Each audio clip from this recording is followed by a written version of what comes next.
Hello and welcome to the Cyber Weekly. The Cyber Weekly is a podcast which talks about cybersecurity with me, Deogratius Okello. Today we welcome Sydney from ISOLUTIONS. Sydney, welcome Yes, to the show. thank you so much. It's a pleasure to be hosted and to be invited to this interesting podcast that I, for one, follow. That is very good. In fact, you are the first one to like whenever the post comes out. Yeah, one of the platforms that you usually share about the next episode, LinkedIn, and I'm a very big user of LinkedIn because it has unlocked opportunities for me. So I Yeah, keep up with it. okay. Yes. So, if someone is meeting you for the first time, who is Sydney? Sydney, for starters, I'll disclose the full name. Wadada Sydney James. Yeah, currently a cybersecurity engineer. Before it, we could actually opt to go with a junior security engineer because I'm not so old in the field.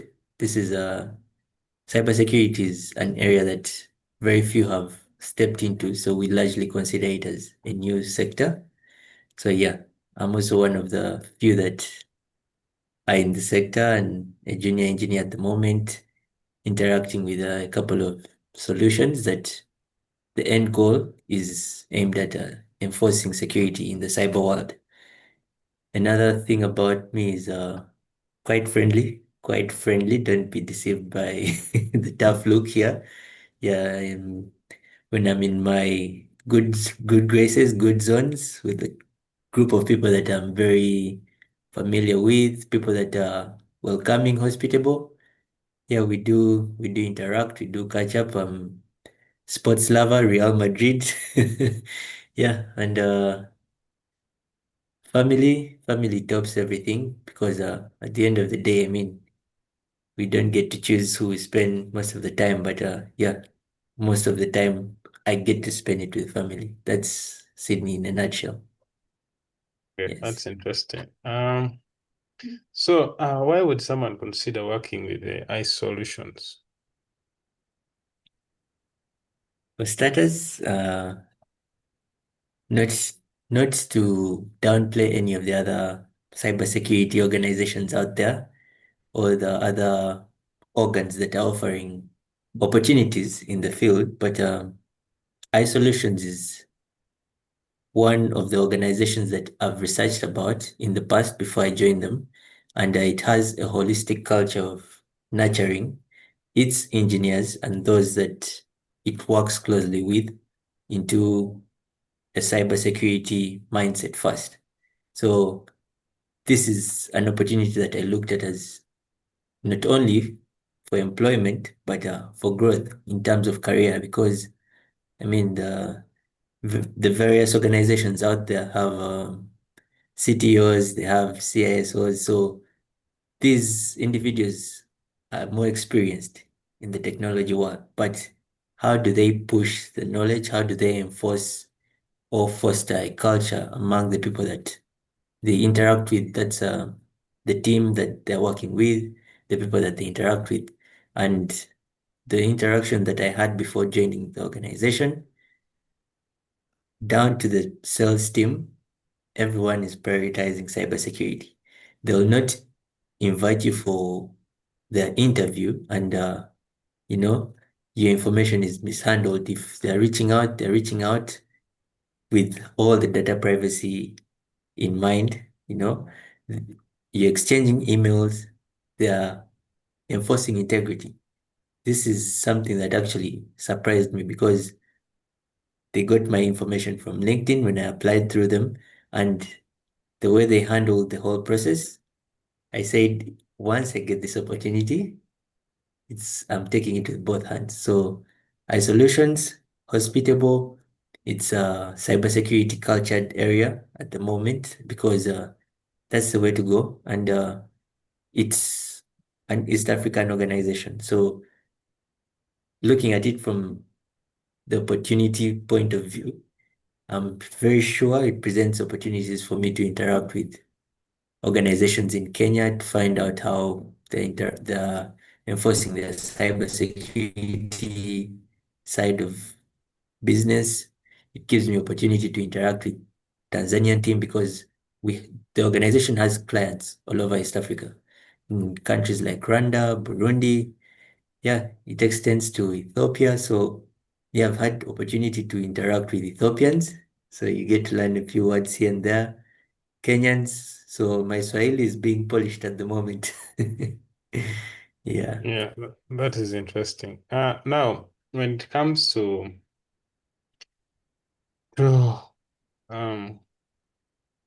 sorry for that. What's your definition of having a holistic cybersecurity framework? Like, how does an organization set up a very good cybersecurity framework for them to work around? Thank you for that question because most of the times when you say cybersecurity, everyone is only thinking about the servers, the laptops, the various devices that we're bringing into the organizations. Also, something that many of us in the cybersecurity realm cherish are the portable storage devices. So, a flash. I'm sure many of us keep away from those storage media because we have it rooted in our minds that cybersecurity, avoid the flash, avoid a wireless access point, provided it's open, because just to remind you of a very interesting joke that we had at university. We had a lecturer who said, if it's free, you're the lunch. So yeah, but holistic, it involves the people, that is the people that are interacting with the IT infrastructure. We have the data that you possess or the data that your organization is interacting with for business processes. It's as far as the perimeter security, because it all starts from the perimeter security before it gets down to the nitty-gritty of the cyberspace. So yeah, when we talk of a holistic cybersecurity environment, that's how we think about it. We think about it from the people, the data, the infrastructure, the IT infrastructure itself. Yeah, definitely. Yeah, always there's always that issue that people always think about only the physical things they look at, and they don't mind Yeah. about the rest of the network. Yes. So how does an organization provide end-to-end protection across networks, endpoints, applications, and the cloud? And protection.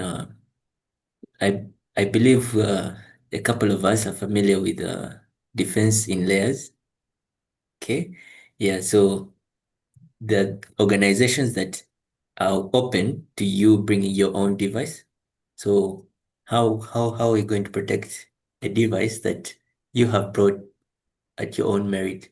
You get? So we don't have control over what you've decided to store on it, what you're doing with it after you've left work.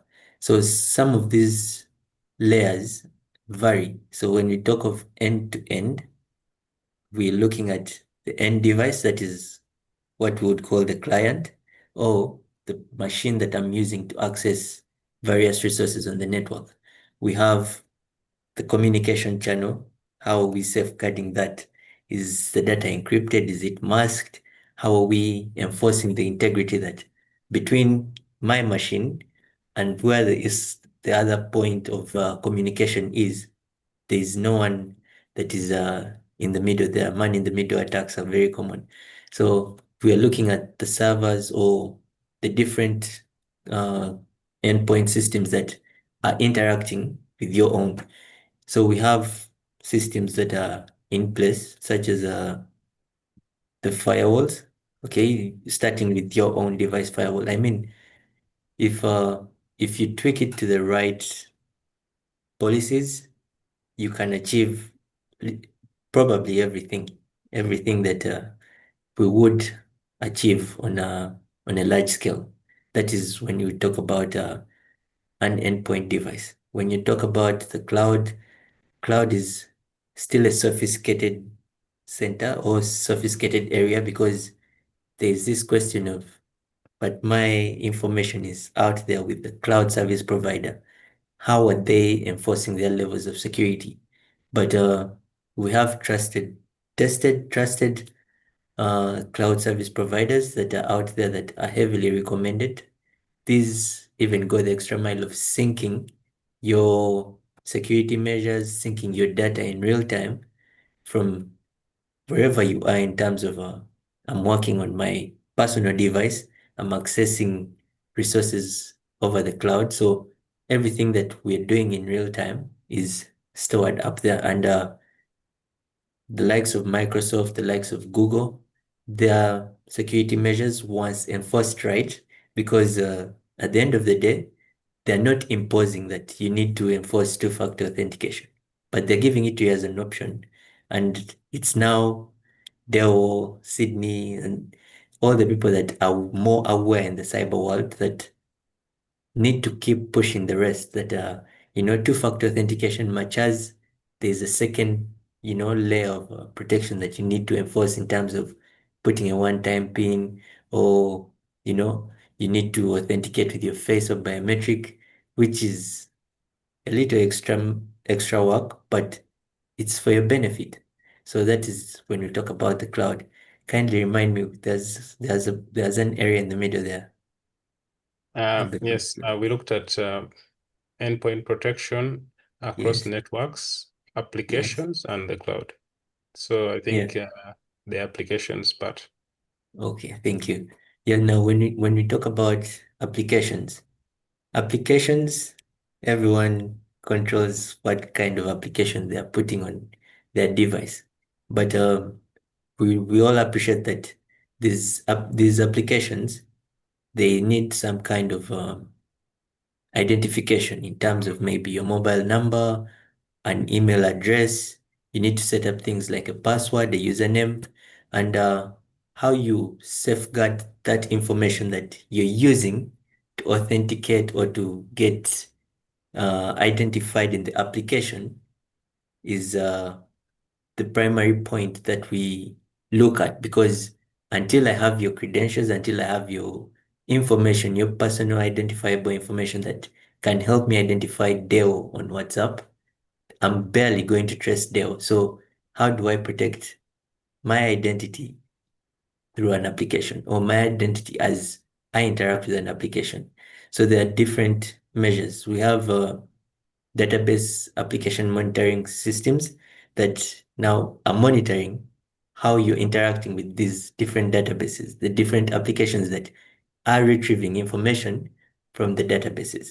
That is when we talk about the different banking systems, the different banking applications, the different data storage uh, applications that we interact with on a daily basis, because data right now is more or less our medium of transaction. Yeah, that's when it comes to applications. I'm sure I covered end-to-end networks, endpoint to endpoint. I'm sure I've spoken about applications. I've spoken about cloud. So yes, I believe that answers the question. Yes. Now, if you look at the strategies of securing sensitive data, how do we ensure it is secure and also compliance with the regulations?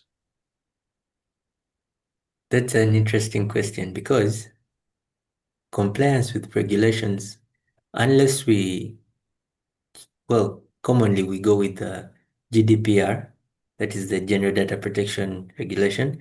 It serves as a general standard for all the other different standards that countries are adopting, countries are coming up with. So you're going to find Uganda has its own standard, but this Ugandan standard is a subset of the GDPR. So most of these pardon me, most of the solutions that we're using, they largely follow the core data protection regulations, because these others, as I've mentioned, are not only a subset, but they pick from the core ones, the GDPR, there's one for Brazil, there's one for Canada. So we even know about the one from the EU. So those are considered as the primary because most of our data is actually stored out there, not within. So yes, once you're compliant to the regulations where your data is stored, by default, you are compliant to the regulations in the subset areas. So simply put, you're compliant to the Ugandan regulations. So how do we make sure we align with that? We have strategies such as data masking. Data masking is basically comes from the word masking, where changing the appearance of something. Yes, so we at least have to appreciate that much as encryption is an advanced method, data masking serves as a first layer because most of these solutions are quite expensive. Okay. And to enforce standards of encryption, that is RSA or even advanced encryption standard, there are different tools that you're going to use that might come at an expensive cost compared to what you're willing to go for. So yes, data masking, heavily advised. But like I've spoken about the encryption, how you're storing your data that is at rest, that is at the data centers or even at the backups, because backing up is very crucial. So it serves no purpose to have a backup, but it is not encrypted. To have a backup that once someone can get access to it, they have access to information that is as good as on the primary storage center. So we advise clients to heavily align with backing up their data that is encrypted. Okay.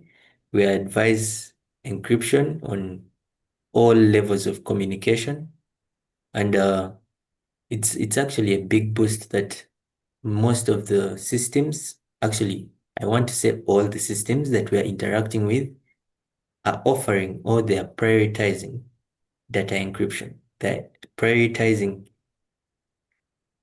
communication that is not see-through or that cannot easily be eardropped on. So that one it's a no-brainer. You're in the security world. Before you coincide with anything, check for that. Is it encrypted? How is my data moving from one point to another? Which is heavily emphasized, yes. And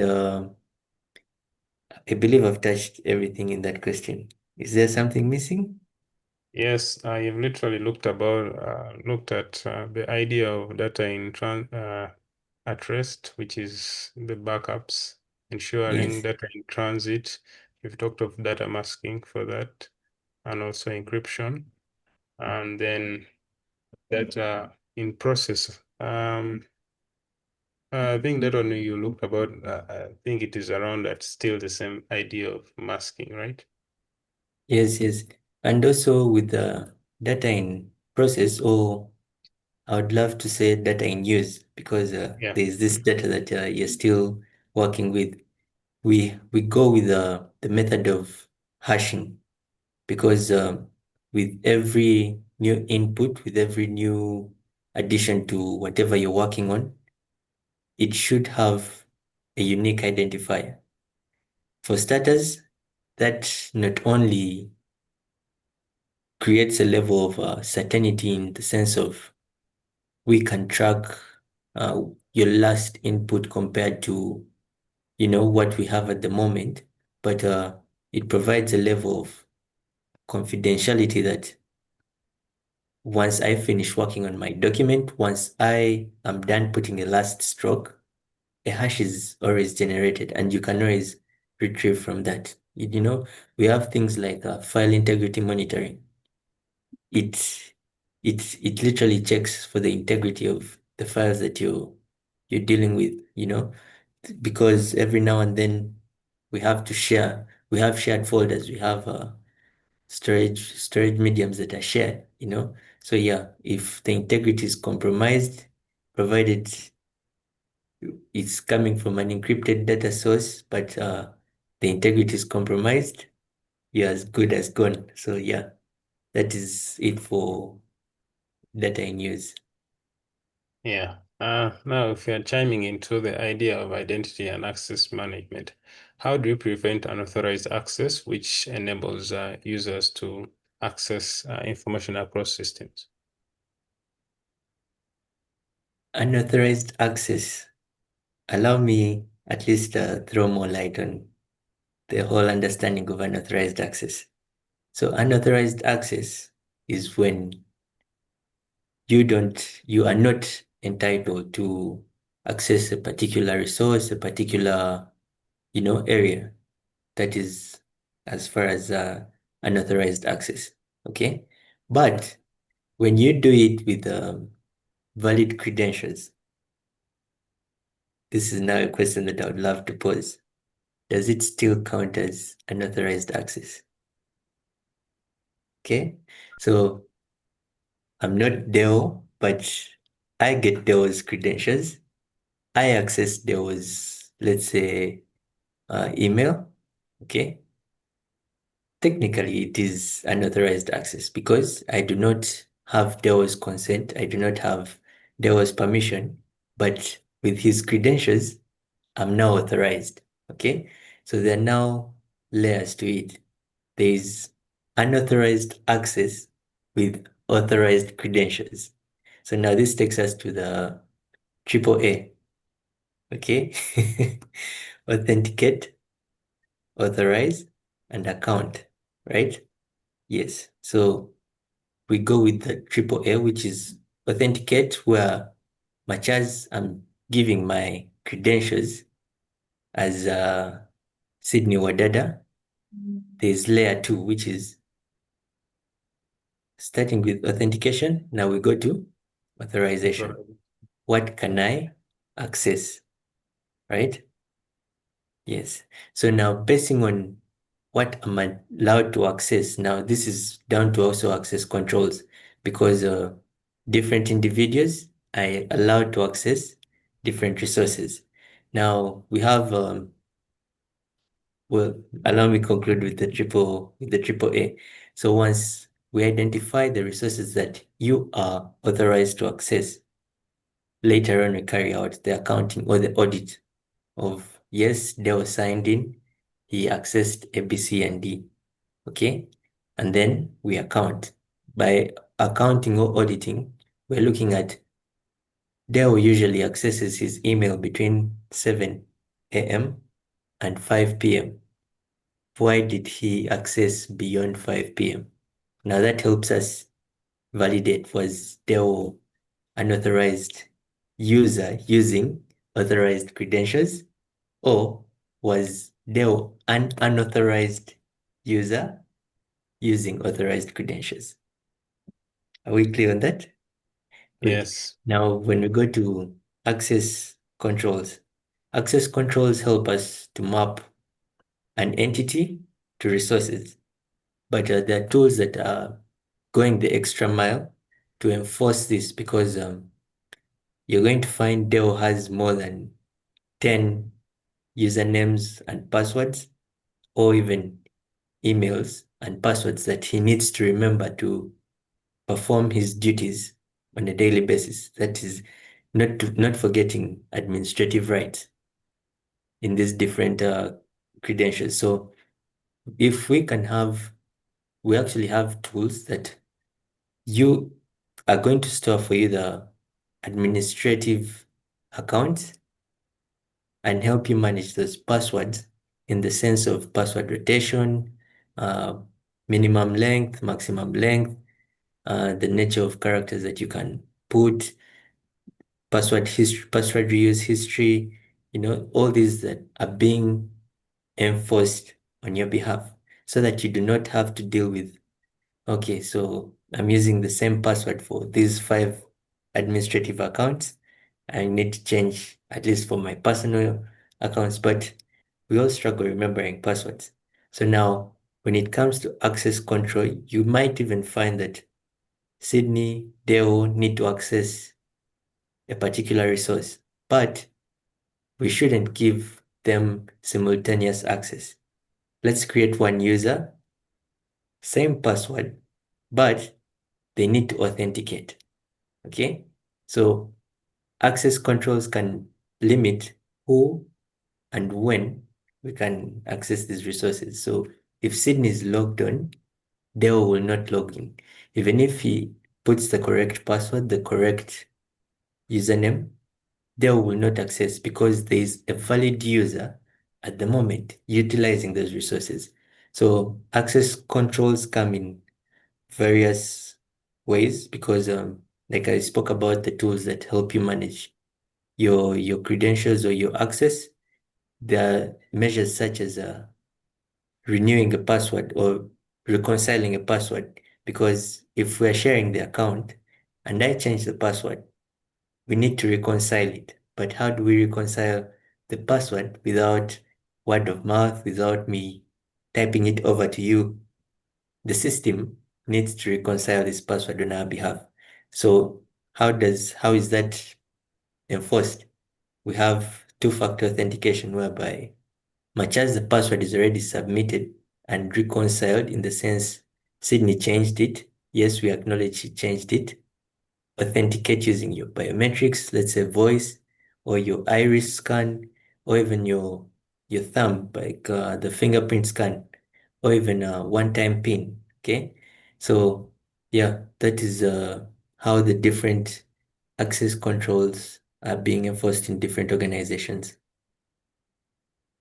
Okay, that's really interesting. Now, when it comes to integration, how do you manage security services, integrating all of this and areas to ensure that, first of all, the people you're working with or the customers, the clients have peace of mind that actually the systems are safe and working appropriately? I'm going to say peace of mind varies because you'll find a client who is not comfortable having you monitor their database activity, but they're comfortable having you monitor their logs. Okay, so That is yes, interesting. yeah. I'll not be comfortable with you monitoring the database activity because at the end of the day, you can always generate a report and all that. But I'm very comfortable sharing the logs because these logs are, well, now these are different systems that I'm talking about. One is a DAM, that is database activity monitoring, and now another that is dealing with the logs is the SIM. So you'll find that most of the managed services clients actually side with the likes of Sims, the SOA, because, well, when I talk about the SOA, it's heavily because playbooks are not easy to craft because you need a step by step of, in case of this happening, this and this is how, the system reacts to it. And many organizations have not yet come up to speed with the playbooks. Yes, we talk of playbooks in the sense of if you get a malicious email, this is what you should do, this is what you should do, but we are going towards automated world. It's digital, it's automated. So if we have the automated playbook in place, Sydney will never have to, okay, I've gotten a malicious email, I need to report the to the IT support, okay, so that they flag it for the rest of us. No, the playbook is already enforced because it knows what to do after a particular event. So you'll find that most of the managed services are in the form of vulnerability scanning because yes, I'm not going to have the capacity to get systems to synchronize all the different manufacturers that are out there. You're going to find maybe you have a Fortinet firewall, you have a Cisco switch, you have a different supplier for maybe your routers, and you're using a Dell machine. Someone has a different, desktop elsewhere. So these different devices, they normalize or they pull data sorry, they pull the logs from these different endpoints differently. So having your services managed in the form of someone is operating my SIEM, someone is operating the SOA, someone is doing the vulnerability scanning for me. It takes off the burden from the client in the sense of, am I doing enough? Is my team well trained to take on the tasks? So those are some of the points that the client gets the relief from. Necessarily about the security, you are better protected when you're doing it yourself. That is the truth. You are always better protected when you are in greater control compared to when you hand over to someone. Because the biggest weakness in security, human beings. So yeah, was a human being is somewhere managing a system that is managing your services, there is a level of comfort, but it does not give you that peace of mind. Peace of mind comes in the fact that you've shifted the burden. Yeah. Simply put, you're shifting the burden and someone is managing it. Okay. Does that mean that you people work 24/7 to ensure that the burden is shifted? I'm going to say yes and no. Why do I say yes and no? Because much as we offer managed services, we do not heavily push for managed services. Because, like I said, we would very much love to create a culture of security first in not only our side, but even the end user. Yes. So we are strong as a collective team, we are actually as strong as the weakest link. If the end user is negligent or isn't fully aware, or they're not pushing the cyber awareness among themselves as we are pushing it among them, and they're all going for managed services, that leaves a huge gap. And I very much wouldn't want that to be the scenario in the moment. So, no, we do not fully offer the 24/7, but yes, we do offer 24/7 support in the sense of I'm using a DAM application or I'm using CyberArk and I have this challenge. How do I resolve it? We are going to jump on a call because we handed you the tool. We have better knowledge in how to use the tool. So we are going to make using the tool on your end smoother and much simpler. So any problem you have with the tool that is enforcing your security, 24/7 support. But when it comes to how you're utilizing the tool, you need to offer the 24/7 support to yourself because we optimize it. We optimize it to make sure that all these areas are catered for in the sense of if it comes to, let's say, your authentication level, we have two-factor authentication enforced. We have minimum password length enforced. We have character restriction. We have password reuse policies enforced. Now that is as far as pushing 24/7 support. Now, when you reach out and you let us know that, you know what, my passwords are not, expiring in due time, could be a result of something that was changed on your end or an upgrade or an update, immediately we jump on a call. We jump on a support call if we are not able to reach out on site. But we prioritize site visits because it makes more sense when we have human interactions. Yes. Okay, thank you for that. Now, what advice do you give to a company which is seeking the services of iSolution? ISOLUTIONS. I'm going to say, one, the biggest challenge that we face as people in the cyber world, we are looking at the cost, the initial cost. That one, I'll not even sugarcoat it, but there are solutions that are pocket friendly and they meet the greater extent of what you're looking for.